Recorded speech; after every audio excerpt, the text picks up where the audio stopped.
Welcome to Health Oddity, the show that strips away the jargon and hype surrounding all things health and fitness to help you live a long, strong and energetic life. Lining up at the bar this week, here's Peter Ladd and James St. Pierre.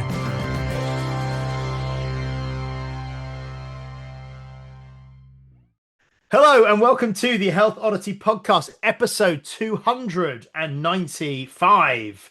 And today we are, it's Pete and myself together. Hello, Pete. Hello. Hello. We are going to have a kind of a structured and focused conversation today. All around. We're doing it differently today. We're doing it differently today.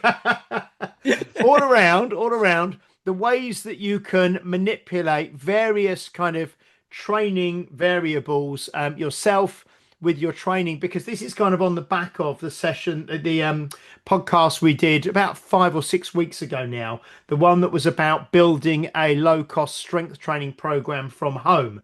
And we mentioned this towards the end of that podcast, that we would do this conversation in a future episode when we were together. So this is really how you can manipulate different kind of training or different training variables for yourself if you're training at home, or if you're training at a gym, or if you're a coach working with other people.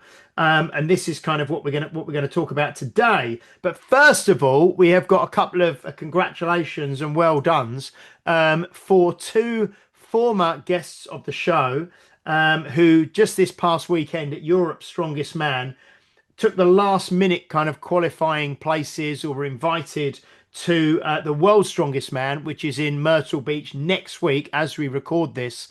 That is Mr. Pavlo Kordiaka from the Ukraine. He placed second at Europe's Strongest Man, which means he automatically qualifies for the World's Strongest Man. And also Mr. Ben Glasscock as well, who got an invite to the World's Strongest Man on the back of kind of his performances and how well he has placed in Giants live shows this year as well. Now, I did reach out to Ben, and we were going to try and get him on before next week, but he literally said he had just found out he was going to World's Strongest Man, and he's going in about 6 days. He's flying over to America, and he's got loads on, but he said he would definitely speak to us on the way back.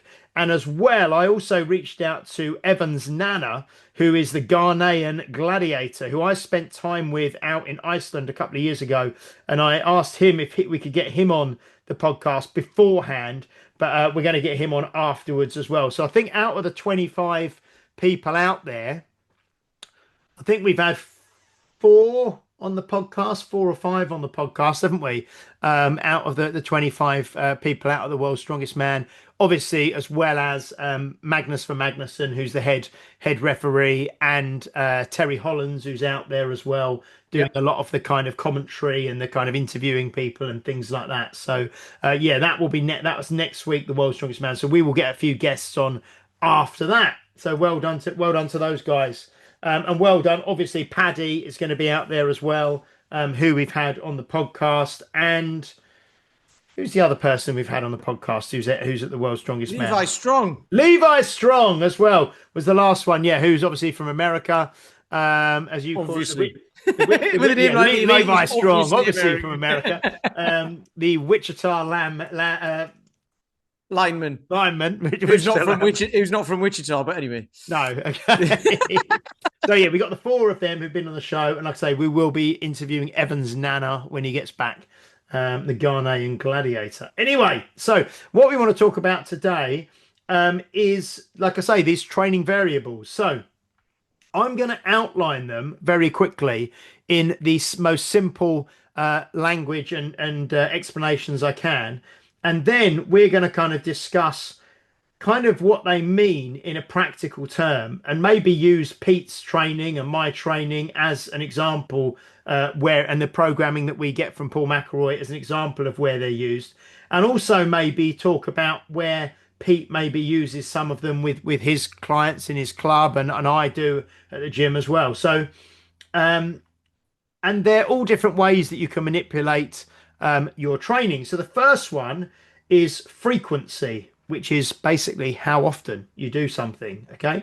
So that's the first one. It's very easy to manipulate. You can train more or less frequently, overall, or per exercise, or per, you could do an exercise once a week, twice a week, 3 times a week, or whatever. So the frequency is how often you do something.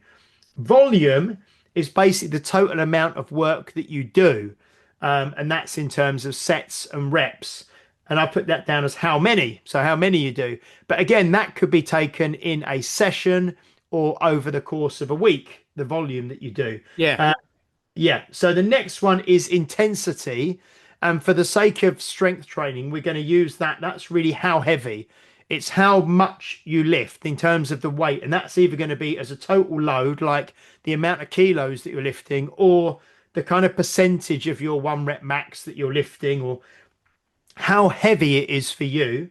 And then the final one is called density. Now that's basically how quickly you do the work. So that's basically how much work you do within a given amount of time. So you either do the same amount of work quicker, or you have one period of time, say 30 minutes, and you do more work within that 30 minutes. That means the session is more dense. So that's density. So just quickly: frequency, volume, intensity, density. Frequency, how often; volume, how many; intensity, how heavy; and density, how kind of quickly you do the work. So that's the four. Okay, so we're going to maybe then, I'm sure you're thinking already, if you're listening, how this might affect you, or whatever. But Pete, in terms of, let's just look at your current program, I suppose. So frequency, how often are you training a week at the moment? 4 times. Easy. This is going to be very easy podcast, isn't it? 4 times. Give And give me another. No, give me a more difficult question. Right. So, to put it into context, about last year, and for a very long time, I was doing 3 sessions a week: Monday, Wednesday, Friday. That was strength training. And then what I was doing, because I had days off in between, I was doing some volume density training, if you want to call it that. So I was doing snatches, basically. And I was doing, I don't know, like 3 snatches each arm every minute on the minute for 10 minutes, then 12 minutes, then 14 minutes, then 60 minutes. So I was doing that up to 20 minutes. So so frequency wise, I was doing strength training 3 days a week, and then I was doing kind of a volume density type thing twice a week. Because the recovery from Monday to Wednesday to Friday for the strength training gave me a day in between, and the other 2, the volume density stuff, didn't tax me too much. It was just okay. So you were doing moving. strength training on a Monday, Wednesday, Friday, Yeah, and then you were doing more the snatch type training on a Tuesday and a Thursday. yeah, because it took me anything between 10 minutes and 20 minutes, which is nothing, which was great. It was like while I was making a cup of coffee, I would just do some snatches. And then you had Saturday and Sunday off. That was your Yes. rest days from weight training. Yeah. But then that changed when I told Paul that the pistols were getting a bit too much for me. So he changed it, and then I was doing 5 days a week. Okay. So Monday, Wednesday, Friday, I was doing the same program, and then Tuesday, Thursday, I was doing something different. So it basically split it into upper body, lower body. So Monday, Wednesday, Friday was upper body. Tuesday, Thursday was lower body. And then that lasted about 3 or 4 months, 3 months. And that's when I said on the podcast last week or whatever, I think I was tired. So we've changed it again. So it's now 4 days a week. So I'm currently doing Monday, Tuesday, Thursday, Friday. Excellent. So it could be, like you say, the volume that you're doing, or the frequency, sorry. It could, broadly, the most basic way of looking at it is how many days per week are you training? But then the next thing could be how many days per week are you doing each thing? You know what I mean? So if you're doing, like, say, cardiovascular training, you're doing strength training, you're maybe walking, and then you could even sort of chunk that down further, and you could say, like you say, how many times a week are you doing overhead pressing? Or how many times a week are you doing your pull-ups? How many times a week are you doing your pistol squats? So frequency really is how often you're doing something, but you can look at that, across a range of different ways, can't you? Could be so training so volume. frequency of walking is every day. Yeah. every day, because that's, you know, I've had people ask me like, well, what do you do for rest? And I'm like, walking is rest. If I do a 3 mile walk, that's my like active rest. In terms of, but you probably get, and I know I get, some people say, well, surely I need a rest day. And if I do 1 or 2 days in a row, then I must need a rest day after that to recover. But most walking for most people is not something you require. You know, like you said, you use that as a active rest or as a kind of regenerative kind of exercise, don't you? Walking. Yeah. It's not like, but certainly something that's going to tax you more, like strength training or hard strength training, you might need more rest in between. And that's where Yeah. maybe, because I think you said that you train, say for example, going back to your old program, you would have done more of a strength training Monday, Wednesday, Friday, and then more of a kind of snatch training, which was 10 to 20 minutes, didn't take much out of you on a Tuesday and Thursday. So you've got a good spread of that exercise through the week, haven't you? Yeah. Exactly. Excellent, Exactly. excellent. And then volume, we can look at in terms of the volume that you do in one session or the volume spread out across the week. So I know because you obviously, as well as I, train with Paul McElroy, and he likes to use, compared to some people, I'd say quite a lot of volume, doesn't he? Yes.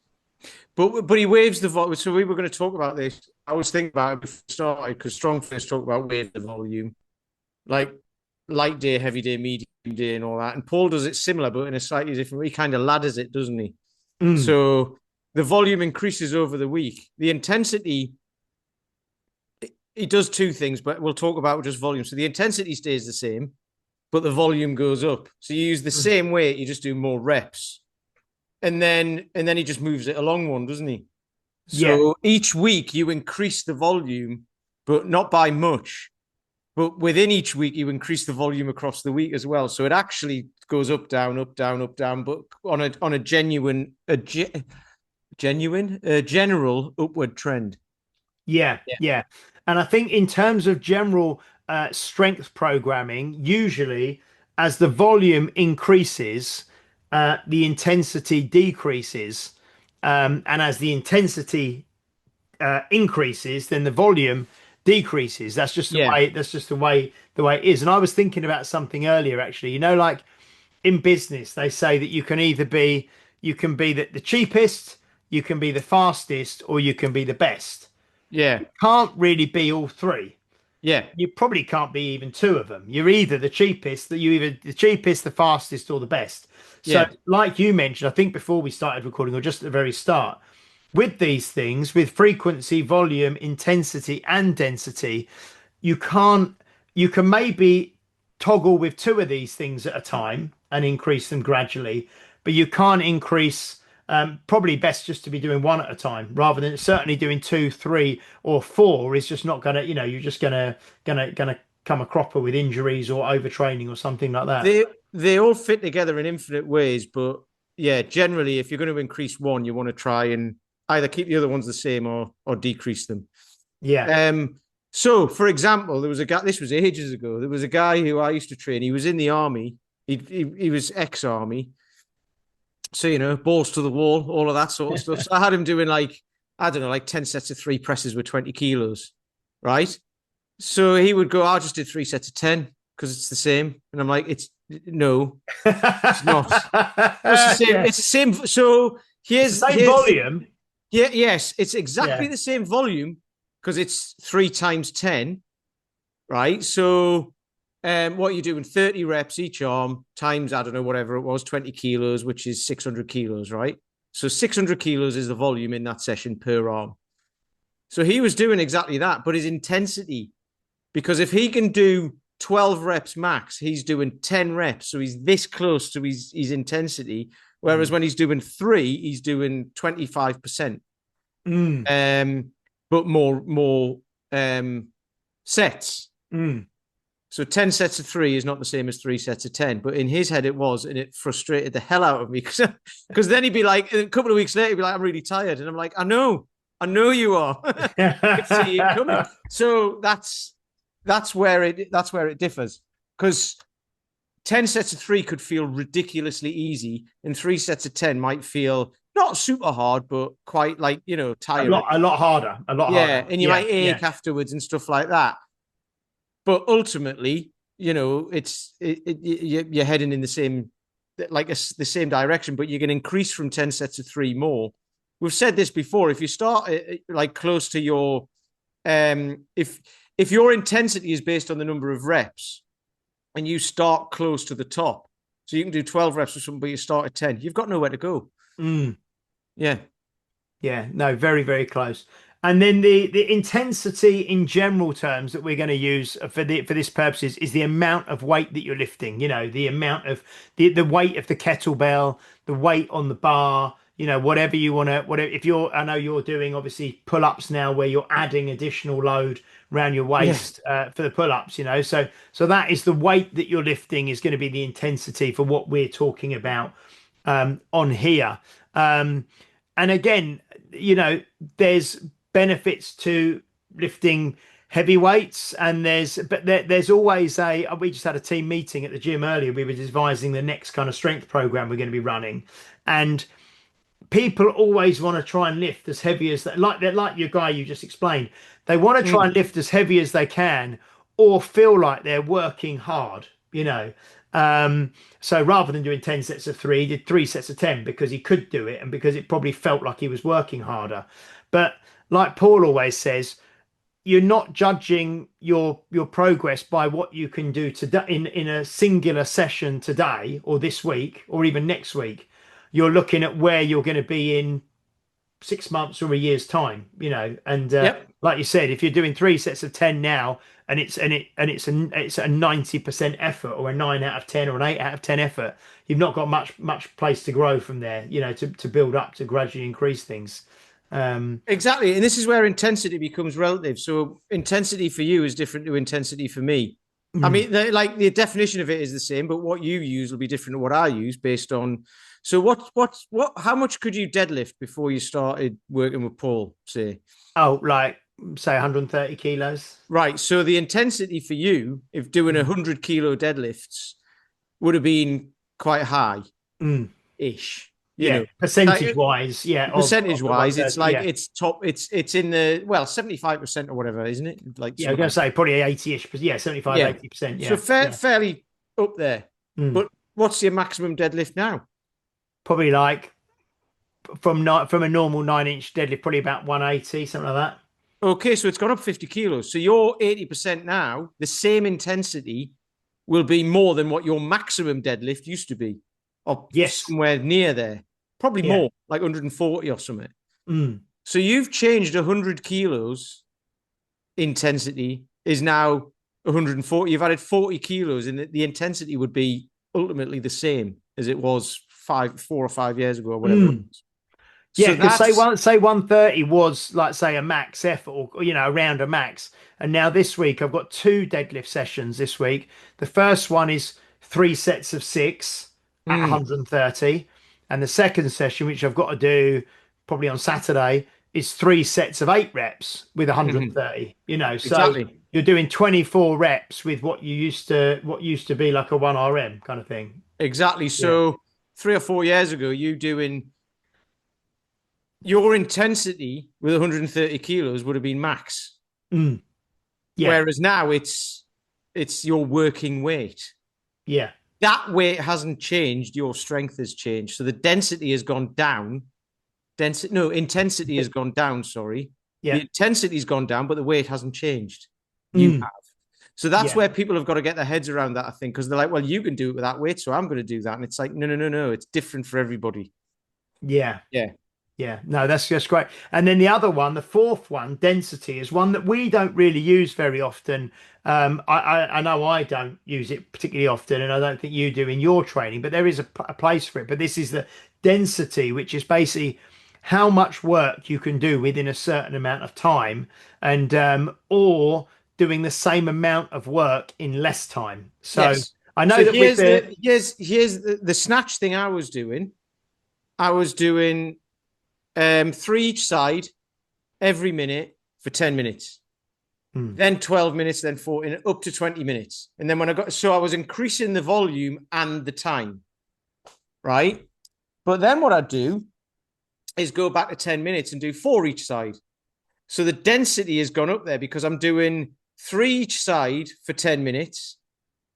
And then when I start again, I'm doing 4 each side for 10 minutes. So the volume has gone up and the time I do it in has stayed the same. So the volume has gone up. So the density has gone up. Mm. And then when I get to 20 minutes, I'm doing 4 each side. And then I go back to 10 minutes and do 5 each side. So I've increased the volume, but in the same time. Mm. If that makes sense to people listening. So the volume has gone up. So therefore the density has gone up because I'm doing more volume in the same time. Or I could, and then what would happen is when you get to a certain point, you can't do 20 minutes doing, I don't know, 8 or 9 reps or whatever, say. So you just reduce the, you would just do the 8 or 9 reps in less time. Mm. So therefore you're reducing the time, but increasing the volume. Yeah. So then what happens is, so that's what we're talking about, where you can't increase everything because you can only do that for so long. You're not going to be doing 20 reps each side for 20 minutes. It's not going to happen.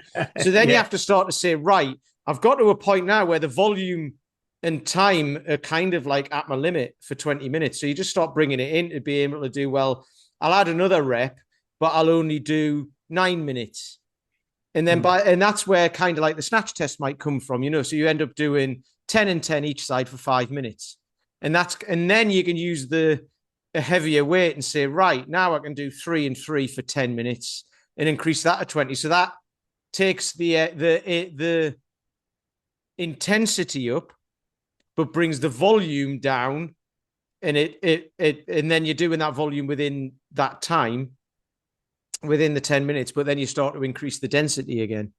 Yeah, that's what I was going to say. I was going to suggest and say that, like you said there, once you can do all of that, you can start back again with the next kettlebell size up. So you increase, So that's where you increase the intensity but reduce the volume, and then you work on density because then density figures itself out.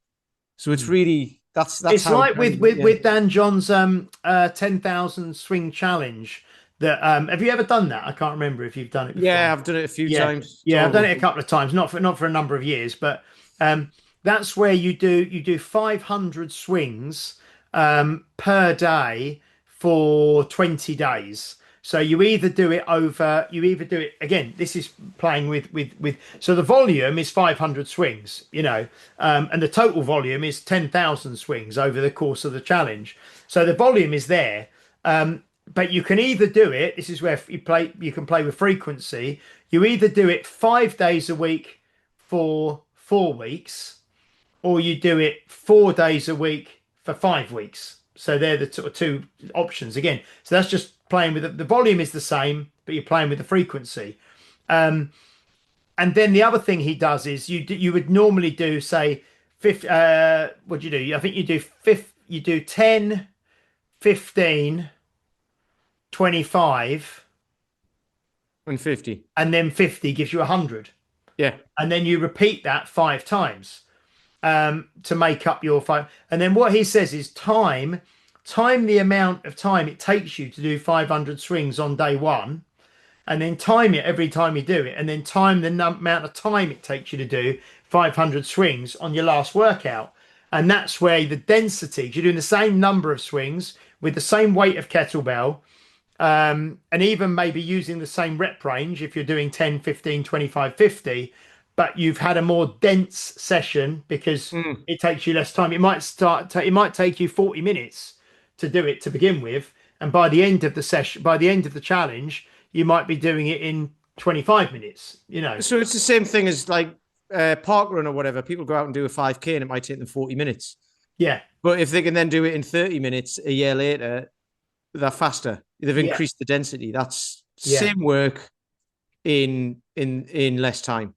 Yeah. Same distance in less time. So you can think of it like that. For people who go running and what have you, it's basically you could go out running for 30 minutes, 40 minutes and do 5K. But in a year's time, you're doing 5K in 30 minutes. You've got faster. So the density is increased. Or you still go out for 40 minutes, but you're now doing 6K or whatever it is, whatever the maths would be, but you're going further in the same amount of time. So that's you've increased the volume there in terms of running, and the density, haven't you? Yes, Yeah, exactly. yeah, yeah. Well, I'm glad hopefully this is making sense to you at home. If I not, think we're ask. explaining it. We need questions. People send us questions. We get another episode out of it. So Yeah, I think we're bring them on. explaining it. I think we're explaining it well, but Well, this is why, though. This is why, as well, it's good to get someone who knows what they're talking about. Good to get a trainer to give you a program. Mm, Because even if you do that, like the guy I mentioned earlier, you give them a program and they'll go, "Well, I did this instead," and it's like, no. The reason why is because it matters, and it does matter because your central nervous system, like it does whatever it'll do. So if you do more, it will go, "You've done more," or if you do it slightly differently, it will know, even if you don't, and it will tell you at some point you're doing too much or whatever, you know. mm, And you yeah. won't even notice that's happening until one day you wake up and you just feel like you've been hit by a bus. And you're like, I'm really tired and I can't figure out why. Especially if you're busy, if you've got a job and kids and all of that, it matters. Which is Mm, why getting someone who know what they're talking about, they can kind of adjust the program to fit your rhythm of how your mm. life is. And it'll be trial and error in the beginning, but then once you hit a groove, you're there. Mm. So, in terms of, hopefully, we've explained those four terms, so you understand though that what we're talking about there: frequency, volume, intensity, density. Frequency, how often; volume, how many; intensity, how heavy, relative to you, yeah, and density, how quickly or how much work you get done in a given amount of time, or doing the same work in less time. And then the next thing, I suppose, really is how we would, and this is very, very specific, or not very specific, it's very varied for everyone, because you can manipulate these four things and get results, and get some kind of change and get some adaptation. Um, but it's kind of knowing what to manipulate in what order and at what time and for who and all the rest of it. And it can be complicated, but we don't want to overcomplicate it too much. Because for me, I was going to say, I said to Pete earlier, with the clients that I kind of look after, most of them are in their, say, 50s, 60s, 70s. Now, for most people, the best thing to increase first, in my view, is the frequency that we're doing something. So you don't necessarily want to be working harder all the time. But if you start off doing something, say we'll use walking for an example, because it's something that we talk about a lot on the podcast, and pretty much everyone can do. If you start going out walking once a week, then you just go out twice a week, and then you just go out 3 times a week, and you just go out 4 times a week, and you gradually just increase the frequency, which isn't going to add. It's not going to really increase your risk of injury. It's not going to make you feel like you're working really hard. It's not going to be too complex. It's just doing something more often, and more frequently, obviously. Would Yeah. you agree with that, Pete? Yeah.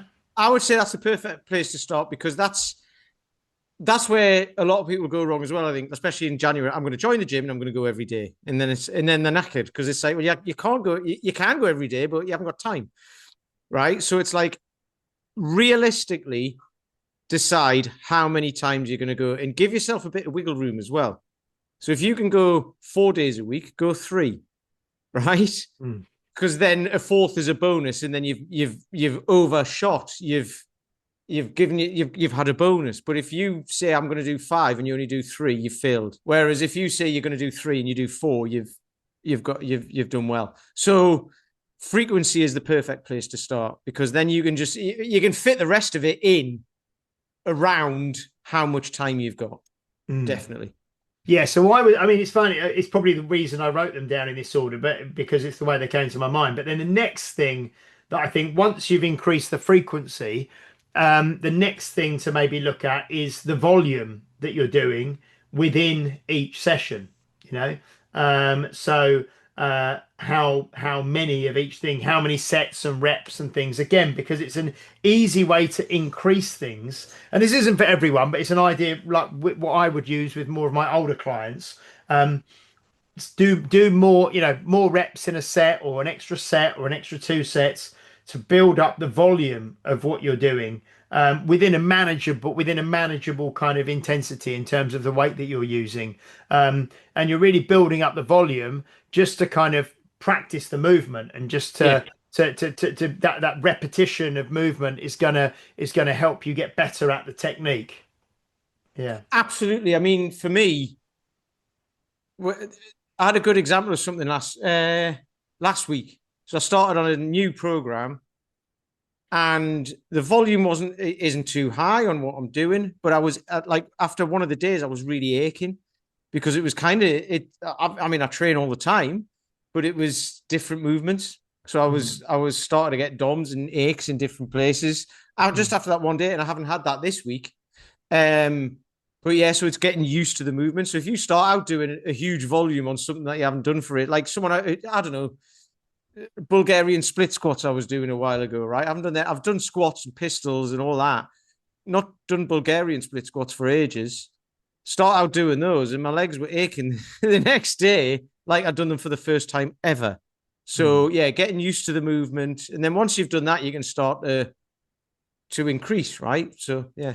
Yeah, and then the next one would be intensity. So I'd say that then once you're training frequently, once you're consistent, which is a word we use all the time on here, once you've kind of built up your volume, and you've really learnt the movement pattern, or you've learnt the exercise, then I would say you can look at maybe increasing the weight that you're lifting, and maybe go up to the next kettlebell, or increase the weight on the bar a little bit.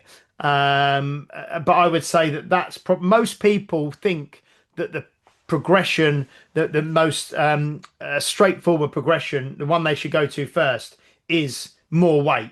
Yeah. And I think that that's probably comes frequency, then volume, then look at the weight after that. Yeah. Yeah. The aim is to decrease the feeling of intensity, I would say. Mm. Have I said that right? I Yes. just Yeah. made that up, I but think so. yeah. Yeah. Yeah. So a heavier Yeah. weight feels lighter. Yes. A heavy weight, well, the same weight feels lighter, so then you can increase the intensity. Yeah. Yeah. And then the final one, which again is not something I use myself very much, but is density, which is that kind of doing more work in the same time, or doing your workouts quicker. So you're resting less, which kind of can give more of a conditioning element, and can work your kind of cardiovascular system harder as well. But for me personally, I'm focused on kind of the quality of movement and the strength, and the session takes as long as the session's going to take for me to do it well. Yeah. I'm not trying to get it done in record time or anything like that. No, The same I don't do that. But what I would say about density for people is that's usually like some sort of finisher. That would be what most people would, like the vast majority of people would use it for. I think you've got 10 minutes left at the end. You did this last week. Do slightly more, like one extra this week, like, I don't know, burpees or whatever it is you're doing, one Yeah. extra or 100 meters extra or whatever it is, Yeah. and increase that. Or get on like an air bike or a ski erg or a rower, and do, if you're doing 500 meters or 1,000 meters, you try and get on and do it quicker, the same Yeah. distance but quicker. So yeah, more like a finisher, more like a conditioning type thing. Yeah. So yeah, I mean, I hope that that's interesting and helpful for some of you. Like we say, following on from the session that we did, the podcast that we did about 5 or 6 weeks ago now, I think it was. But they are the main ways that you can play with and adjust the training variables, and to kind of make your workouts easier, harder, or to progress them. You're going to be playing with one of those kind of four elements. And we've just kind of explained, obviously, in this podcast, what those four elements are, and given you a suggestion of potentially an order or a way that you may tackle your training, and the way you may implement those four training variables. Have you got anything to add on that, Pete, or do you think we've done that pretty well? I think we've done an outstanding job. Clear as day. Everyone now, you'll see it. The obesity rates will go down. The NHS will be like back. Everything will be sorted. We've solved the world's problems, mate. Solve the world's problems in that. Brilliant, brilliant. Well, that was good. That was a slightly more concise. I don't know. I think that was probably about half an hour we've done there, but a slightly more concise, maybe 40 minutes, slightly more concise podcast, but focused on that very specific kind of question that we were going to answer. Hopefully, you've enjoyed that. Please do like, share, subscribe, leave a review if you're watching or listening on a platform that allows you to do so, especially Apple Podcasts. We will be back next week with episode 296. Until then, see you later, Mr. Peter Lance. Ta-ra! And we will see you next week. Bye-bye. You've been listening to Health Odyssey with Peter Lant and James St. Pierre. To get your regular fix of hype-free health, you can subscribe and leave a review wherever you get your favorite podcasts. You can find out more on today's and other topics at healthodyssey.com or find us on Facebook or Instagram by searching for Health Odyssey.